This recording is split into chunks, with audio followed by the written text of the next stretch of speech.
I'm not a big fan of the Cho in the XP. I think you all know why. Well, let's find out here. Ladies and gentlemen, it's game number 2. Match point for Indonesia to move forward and advance to qualifying for the WEC in Riyadh. All they need is this one win to move forward. Myanmar, can they extend the series to get to the 3 game? We're going to have to take a look at this exactly because, yeah, like we said, there's a whole lot of purifies here to deal with a lot of the CC that Myanmar has available to them.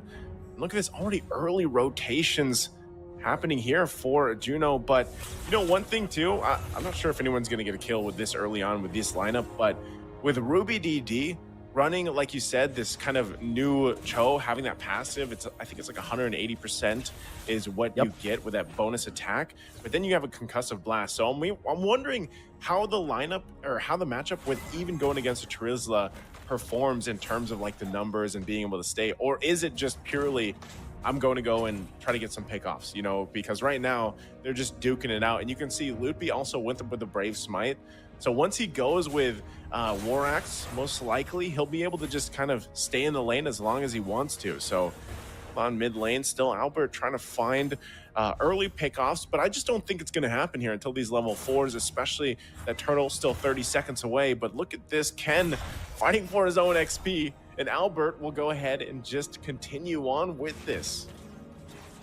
I think, you know, with Brave Smite, hold on. Down below, Lycan pounds Juno, going to be caught in the spatial migration as well. Does have the Purify to get out, but the damage is certainly there. Juno will have to respect it by backing away. But back to the Brave Smite. So most Terizlas that we've seen, especially with the War Axe change, they go for the Impure Rage to get more mana, and then they just go and rely on the sustainability of the War Axe. So the fact that he's doubling down means he's ready for Myanmar's you know, full-on team fight and the longer team fights. As Albert starts his turtle, Kiboy's hovering over, doesn't have that level 4 just yet, but has already been able to shove in that bottom lane, or that mid lane actually. Good actual echo, and that's giving the spatial migration. Albert with the fracture, not even, actually, will be able to go for it. Now penalty zone locking him down with the Violent Requiem. Albert picking up the first blood, as Zide will be forced to run away, but even then, the Retribution slows him down, gives Albert the movement speed to catch back up and to take him out. A 2-0 start for Indonesia. Man, this is what I was saying even yesterday, Mirko. Like, once Albert gets snowballing on any of the assassins that he picks up, he's going to continue to just be very aggressive. So you got to be, if you're Myanmar, you got to be able to answer this. And that might just be also protecting Ken a little bit more, because that pressure could get a little overwhelming. You're seeing nothing locked in first item-wise yet for both teams, but Indonesia getting themselves already 2K ahead against Myanmar with all those exchanges is where they usually start their games. It starts a little bit slower, they get the advantage going, and then it snowballs out of control. We saw this the last time, like I said, continuously with this lineup, these 3 heroes, the Kiboy on that Guinevere, you have Albert on the Nolan, and of course a CW on the Harith. There's a ton of damage potential that can happen here early on. And for Myanmar, they have tanky enough heroes. But, you know, that's kind of what they're hoping for, that we're just tanky and durable enough to deal with the burst damage that can come through. I mean, even look at this. Ken. Spatial migration again with the Violent Requiem straight into the Fracture, and Zide will be able to get the Implosion down. Sanz, an Implosion as well, not connecting to anyone, but Zide will still be melted down slowly but surely for Albert to pick up a killing spree in the first 3 minutes of the game. Deja vu to game 1 yesterday, or game 2. Yeah, you see what I'm saying though? Like Myanmar, they drafted this because they're like, I hope we're tanky enough to go and deal with this burst, but it's just showing that they're not. And a lot of that has to do with the way Indonesia is cycling through their CC. And that's whether, and we talked about this extensively in the draft, that Kiboy was probably going to pick up the Guinevere, and I'm surprised that it actually wasn't banned out for the last ban from Myanmar, because it works wonders with this lineup. So now that this turtle's up here, Myanmar, despite them being down already, you know, 3,000-4,000 gold, they do still want to fight for this objective. And as long as they at least, you know, watch out for Kiboy setting up just like that, that's good. They don't get set up, so at least, you know, they avoid it for now, but still they have to win this battle. Echo going to be dropped down too. They get the vision, but still both teams are ready to go for it. It's going to be a full-on fight. The penalty zone onto Ken now with the Implosion as well, locking him down. Lutby dealing a lot of damage. Ken will be taken out, but just with the hammer swings as CW jumps with the Synchro Vision, and Albert gets rid of the frontliners. Juno completely zoned away. They're being overwhelmed by damage. Another spatial migration into the Violet Requiem. Kiboy finding an angle to attack again, and Justin doesn't have mana to play with. Oh no, no Astral Recall means that Albert can just walk up Fracture, and now the Lethal Ignition ticking down slowly but surely. Albert fadeaway kill under the tier 2 as he now goes for the steal. I don't think he'll be able to do so. Ken has the retribution. But man, Albert's already 3 levels ahead.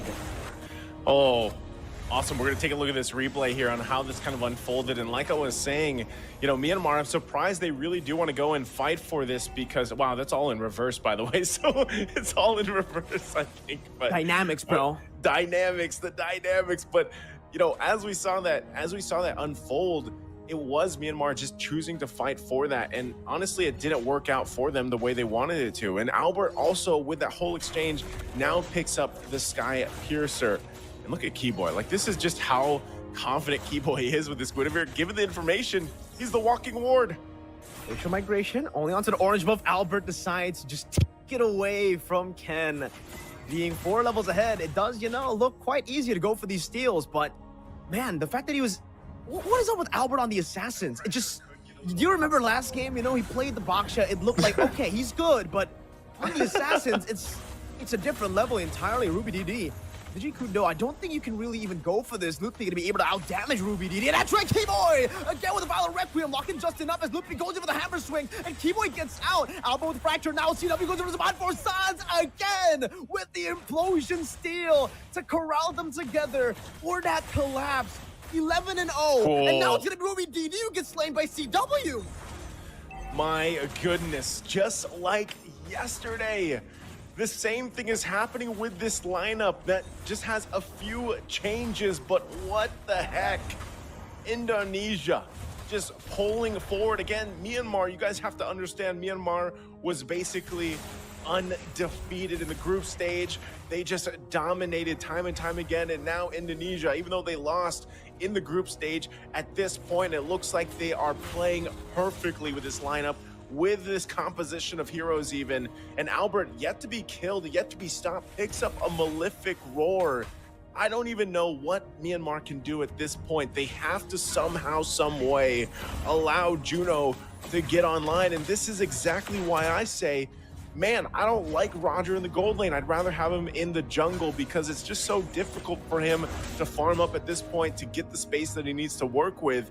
And I mean, you're looking at the disparity in terms of the gold. He's also just very far behind CW right now. He hasn't died, which is great, but look at all the setup potential you have with these heroes, and you have no follow-up. If he enters, if Juno tries to go in, even Lycan pounce in, he's probably going to get blown up before he gets a chance to get a hit off. You know, that's the troubling part about having this Roger in the gold lane. And so now you're forced, hold on. Kiboy going to be locked down. By the way, the Dragon as well, and Kiboy will be locked down by everything in the kitchen sink to get Myanmar their first kill in the game. CW going for the chase though. Tosses him on force, will not be able to fully go for that kill onto Juno, who still has the Purify, but Indonesia want to utilize this resource advantage now. As Ruby DD walks up again with the Shun Poo, it's going to be Albert walking up, dealing some damage back onto Ken, forcing him to half HP as sanz deals with them in the back as well, isolating and zoning them away from this tier 2 in the mid lane. Oh, sanz also picks up the implosion, so we might have to keep an eye on a possible play. Doesn't have a flicker, it went with the Purify instead, but can still possibly use that in a quite a surprising way. You'll have to see it unfold. Taking a look at the items real quick too, you can see them coming into place already. CW has those 3 items working on the next here. Could be a Holy Crystal next, or just going into even some more penetration, because right now there's just too much damage overloading Myanmar. When they get a pick off with Ruby DD, it's great, but he has to do so much work to get it through. So as they try to defend this tier 2 turret, look at this. Albert's just going to go ahead and start up the Lord. He doesn't need the rest of the team to come here. They can just keep this, you know, Myanmar at bay from even entering their jungle. Ruby DD, like, just trying to make something happen will just get poked down, you know, and that's just sanz. sanz is 0-0 and 10. It's nearly impossible to get the kill on this Valentina. So with that, Myanmar is going to find themselves once again on the defensive, trying to hold on the best they can. For Indonesia, with the tools they have and the fact that sanz has an implosion, they could possibly force this situation in here, and Wow. shields are going to be popped already before that Lord even gets there. Holy Crystal just picked up by CW, so the damage is now even further ahead for Indonesia in terms of potential. Myanmar on the defense. A lot of battle spells already back up. Super. Oh, it's gonna be just almost decimated there by the fracture. Penalty zone on the 3. LePay again with the engage. Now he's gonna put Zaman Force onto the back, doing all the damage. Ruby DD will lose his life, and Side as well just gets melted down, completely obliterated under the base turret as Indonesia continue the siege. Now into the top lane. That's gonna be base turret number 2 taken down as Lippy zones them again with some damage on that hammer, swinging it back. Ken going to take a little bit of that. Sanz again also goes for the splash. Albert looking for the play. Kiboy again with the spatial migration into the winter crowd as he pops into Battle Requiem, but look at Justin, who can't even defend. Juno forced back all the way to the fountain. Ruby DD spawns back in, but Indonesia 16-1 have just died.